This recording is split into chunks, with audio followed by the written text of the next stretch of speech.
खुलुमबाय बे समाव बडोलेण्ड इंखं टेलिभिजन स्टुडिअ आं ज्योति बसुमतारी। खुलुमबाय आं निहा ब्रह्म। दिनैनि गाहाय रादाबफोराव दं। पुलिसा लावथि सिबनायनि उनाव गलकगन्जआव आक्रासुआ 12 घन्टा बन्द फोसावदों।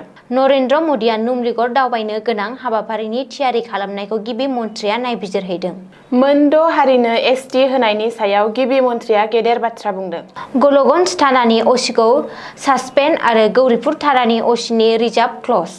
सिडलीयाव गिबि मन्थ्रि डक्टर हिमन्त बिश्व शर्मानि मुसुखा सावनानै सोमावसारदों। गाहाय मन्थ्रि नरेन्द्र मदिनिसिम कंग्रेसनि मोन 9 सोंथि। कक्लाबारि बियाबाव बिपिएफनि गामि गामि बिसायख'थि फोसावदों मेल।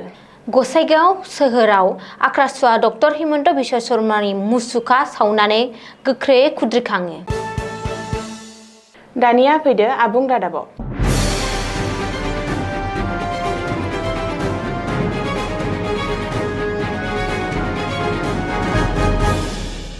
बुधबारखालि गलकगन्जआव पुलिसआ लावथि सिबनाय जाथायाव आक्रासुनि गोबांथा सोमावसारग्राफोरा जखम जादोंमोन। बे जाथायनि उनावनो आक्रासुआ दिनै 12 घन्टा धुबरी जिल्ला बन्द फोसावदों। 12 घन्टा धुबरी जिल्ला बन्दनि समाव दिनै आक्रासुनि मददगिरिफोरा 17 नं राजा लामानि हाकामात सापतग्रामाव टायार सावनानै सोमावसारो आरो राजा लामाखौ बेंथेयो। गुबुन फारसे बुधबारखालि हराव जाथाय जानायनि उनावनो गलकगन्जआव नुजाथियो धुबरी एसएसपि लीना डलेआ आरो बे समावनो आक्रासुनि मददगिरिफोरा एसएसपि लीना डलेनि गारिखौ बेंथेनानै सोमावसारो आरो लीना डले हाय हाय, लीना डले मुर्दाबाद, लीना डले गो बेक बायदि स्लगानजों होसिख्रावो। मख'नो गोनांदि मैया मोनाबिलियाव गलकगन्जआव मोनसे जथुम्मानि समाव दाङाबाजि जादोंमोन। धुबरी पुलिसआ जथुमखौ होबथानायनि थांखिजों पुलिस, सिआरपिएफ आरो कामान्ड'खौ थिसनदोंमोन। आक्रासुनि सोमावसारग्राफोरा गलकगन्ज कलेजनिफ्राय गलकगन्ज बाजारथिं थांनो लानाय समावनो पुलिसआ होबथायो आरो थासारिया लासै लासै गाज्रि जालांनायाव पुलिस आरो सिआरपिएफआ लावथि सिबो। बे जाथायाव सोमावसारनायाव बाहागो लानाय हौवा हिन्जाव माखासे सुबुङा जखम जादोंमोन।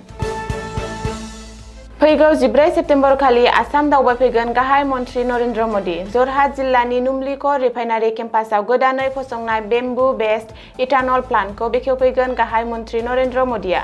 बेनि सिगां गिबि मन्थ्रि डक्टर हिमन्त बिश्व शर्माया गाहाय मन्थ्रि मदिनि नुमलीगढ़ दावबायनो गोनां हाबाफारिनि लाहार फाहार खालामनायखौ नायबिजिरहैदों।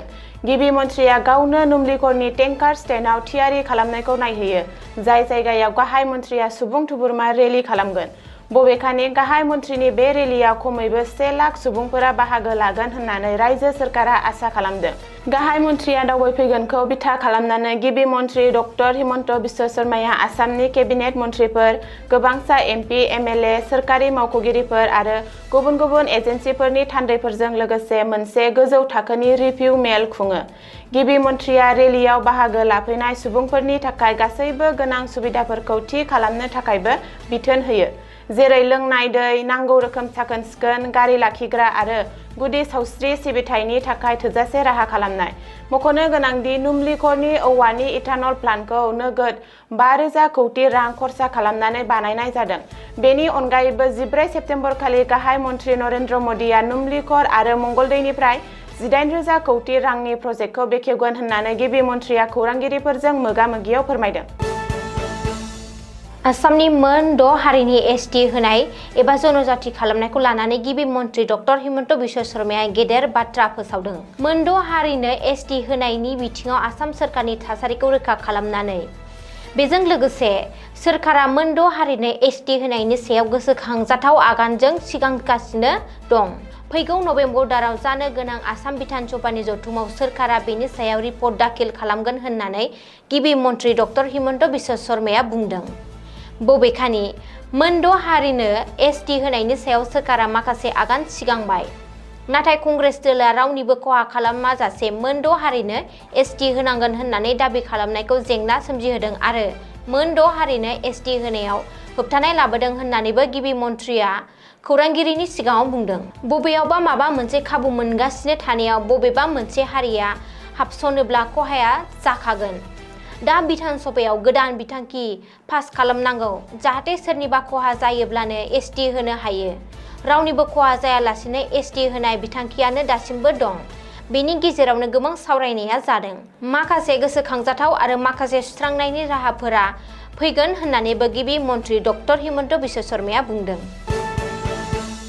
बुधबारखालि हराव धुबुरी जिल्लानि गलकगन्जआव आक्रासुनि सोमावसारनाय हाबाफारिखौ होबथानो थांनानै पुलिसआ लावथि सिबनाय जाथायनि हेंथायै रायजोनि गुबुन गुबुन जायगायाव आक्रासुआ गोख्रों सोमावसारनाय हाबाफारि लागासिनो दं। बेनि गेजेरावनो धुबुरी जिल्लानि गलकगन्ज पुलिस थानानि अ.सि. देबजित कलिताखौ सासपेन्ड खालामनायनि खौरां मोननो हादों। बेनि अनगायैबो गौरीपुर थानानि अ.सि. चिरन्जीव लाहनखौ रिजार्भ क्लज खालामनाय जादों। गिबि मन्थ्रि डक्टर हिमन्त बिश्व शर्मानि बिथोन बादियै गलकगन्ज थानानि अ.सि.खौ सासपेन्ड खालामनाय जादों आरो गौरीपुर थानानि अ.सि.नि रिजार्भ क्लज खालामनाय जादों।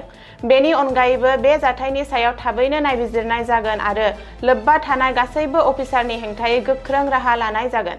गुबुन फारसे गलकगन्जआव आक्रासुनि सोमावसारनाय हाबाफारियाव गाग्लोबनायाव लोब्बा थानाय गासैबो बिबानगिरिफोरनि सायाव नायबिजिरनाय जागोन। जेसेबांखि गोजौ थाखोनि मावख'गिरियानो जाया मानो बिबो नायबिजिरनायनि आवथायाव फैगोन होननानै फोसावदों गिबि मन्थ्रि डक्टर हिमन्त बिश्व शर्माया। बबेखानि आक्रासुनि दाबिफोरनि सायावबो सावरायनाय जागोन होननानै फोथायथि होदों गिबि मन्थ्रिया। मख'नो गोनांदि पुलिसनि लावथि सिबनायाव गोबांसा सोमावसारग्राफोरा जखम जादोंमोन। कच राजबंशिफोरनो थाबैनो एसटि होनाय आरो आलादा कमतापुर रायजोनि दाबि खालामनानै आक्रासुआ बे सोमावसारनाय हाबाफारिखौ बानजायदोंमोन।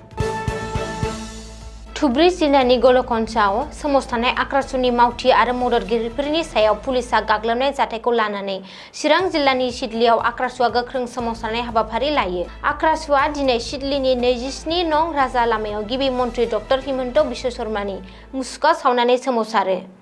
बे हाबाफारियाव आक्रासुनि मावथिफोरा बिजेपि सोरखार हाय हाय, गिबि मन्थ्रि डक्टर हिमन्त बिश्व शर्मा मुर्दाबाद, आसाम पुलिस हाय हाय, बिजेपि सोरखार गो बेक स्लगानजों अख्रां गोमसार होयो। मख'नो गोनांदि बुधबारखालि मोनाबिलियाव धुबुरी जिल्लानि गलकगन्जआव कच राजबंशी हारिनि एसटि आरो आलादा कमतापुर रायजो दाबि खालामनाय आक्रासुआ सोमावसारदोंमोन। नाथाय आक्रासुनि बे सोमावसारनायखौ होबथानो थांनानै पुलिसआ लावथि सिबदोंमोन, जाय जाथायाव गोबांसा सोमावसारग्राफोरा जखम जादोंमोन। बे जाथाया रायजोनि कच राजबंशी हारिनि सुबुंफोरखौ गोख्रों जोंखांहोदों। बबेखानि बिजेपि सोरखारा मैया गलकगन्जआव जाहोनाय जाथायनि फिननायखौ कच राजबंशी हारिया जानो गोनां बिटिसि बिसायख'थियाव होगोन होननानैबो हुमखि होयो। गाहाय मन्थ्रि नरेन्द्र मदिआ फैगौ 13 आरो 14 सेप्तेम्बर खालि आसाम दावबायगोन।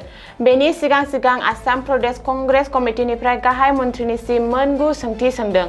मंगलदै राजीव भवनाव दिनै मोनसे खौरांगिरि मेल खुंनानै कंग्रेस दैदेनगिरि रिपुन बराया गाहाय मन्थ्रिनाव सोंथि सोंदों। बे सोंथिफोरा जादों आसामखौ हादरनि गेजेरावनो सेथि मासियाव लांनो होनना बुंनानै 28 नंआव मानो लांखो? 2014 मायथाइयाव आसामाव खामानि गैजायैनि बिबाङा 22 लाखमोन, नाथाय बे समाव मानो 38 लाख जाखो? आसामाव सोरखार दानायनि 6 दान उनावनो मोन 6 हारिनो मानो एसटि होदिया? जुदि बांलादेशिफोरखौ होखारमारदोंब्ला ट्रेक्टराव दैखांनानै मानो बांलादेशआव दैथायहराखै? बेनि सोलाय होखारजानाय सुबुंफोरनो 50,000 राङै मानो सुंथानाय होखो? बेनि अनगायैबो आसामखौ दैबानानिफ्राय उदां खालामनो रादाय होनाया मा जाखो होननानै रिपुन बराया सोंथि सोंदों। खौरांगिरि मेलाव रिपुन बराया बुङो दि गाहाय मन्थ्रि नरेन्द्र मदिआ असमियानि सायाव नंखाय फावथिना खालामबोदों। गिबियाव गाहाय मन्थ्रिया बांलादेशिफोरखौ थफ्ला जुना थानांगोन होननानै बुंदोंमोन, नाथाय बेयो फेलें जाबाय। बबेखानि साहा मावफारियाफोरनि हाखौ फालांगियारि फसंथानफोरनो हगारनानै होदों। बिजेपि सोरखारा थागिबि सुबुंफोरनि 49,000 बिघा हाखौ इभिक्सन खालामदों, नाथाय 6,000 बिघाल' आयेन बेरेखायै दखल खालामनाय हायाव होखारदों होननानैबो रिपुन बराया अजद होदों। बाक्सा जिल्लानि कक्लाबारि बियाबनि गुरुमारा, सान्तिपुर आरो गुबुन गुबुन गामिफोराव बिपिएफ दोलोनि गोख्रों बिसायख'थि फोसावदिं मेल खुंनायखौ नुनो मोननाय जादों। कक्लाबारिनि बियाबनि बिपिएफनि बिजाथि सोगोमसार बर'नि नुजाथिनायाव गोबां रायजो राजाफ्रा बे बिसायख'थि मेलाव बाहागो लादों। बिसायख'थि फोसावदिं मेलाव बाहागो लाना फोरमायदों खौरांनि गेजेरजों गुरुमारा गामिनि रायजोफोरा लोब लोब नुजाथिना हेफाजाब होनायखौ नुनानै कक्लाबारि बियाबाव 100% देरहासार जानायखौ रोखा होननानै फोरमायदों बिजाथि सोगोमसार बर'आ। कक्लाबारि बियाबाव देरहासार जानाया रोखा जानानै दङ। बिपिएफ सरकाराव 100% फैनाय रोखा जाबाय। 27 मासि लानानै बिपिएफआ सरकाराव फैगोन। इउपिपिएल हिसाबै कक्लाबारि बियाबाव 3थियाव थागोन। बिसायख'थि फोसावदिं मेलनि गेजेरजों गोबां इउपिपिएलनि मावथिफोरा जोंनि बिपिएफआव जगदान जागोन होननानै फोरमायदों सोगोमसार बर'आ। क'क्राझार जिल्ला गसाइगाव सोहोरनि सिङाव थानाय सारियालियाव दिनै आक्रासुवा थांनाय सानखालि एबा मैया धुबुरी जिल्लानि गलकन्साव आक्रासुवा आलादा कमतापुर रायजो दाबि खालामनानै एबा कच राजबंसि माहारिखौ एसटि मर्यादा होनांगौनि थाखाय मोनसे गोख्रों सोमावसारनाय रेलि हाबाफारि खालामनायाव धुबुरी जिल्ला पुलिस बिफाननि गाहाय लीना डलेनि बिथोनाव कच राजबंसि माहारिनि थामोन आरो रैखाथि रेलि खालामनायनि सायाव गाज्रियै गाग्लोबो आरो गोबां रेलि खालामनाय सुबुंफोरा गाज्रियै जोखोम जायो आरो गोबां जोखोम जानाय सुबुंफोरखौ देहा फाहामसालिसिम दैथायहरनांगौ जायो। दिनै जाथायखौ नोजोर होनानै गसाइगाव सोहोराव डक्टर हिमन्त बिश्व शर्मानि मुसुखा सावनानै आक्रासु लं लिभ आक्रासु जिन्दाबाद हिमन्त बिश्व शर्मा हाय हाय लीना डले गो बेक बायदि बायदि स्लगानजों गोख्रोङै सोमावसारदों आरो थाबैनो सप्ता मोनसेनि गेजेरावनो जुदि धुबुरी जिल्ला पुलिस बिफाननि गाहाय लीना डलेखौ हमनानै साजा होआब्ला खम समनि गेजेरावनो गोख्रोंनिफ्राय गोख्रोंसिन सोमावसारनाय जागोन होननानै फोरमायदों मिरु आक्रासुनि नेहाथारि मृणाल राय बिथाङा। दिनैनि रादाबा एसेनोसै। गोजोन्थों।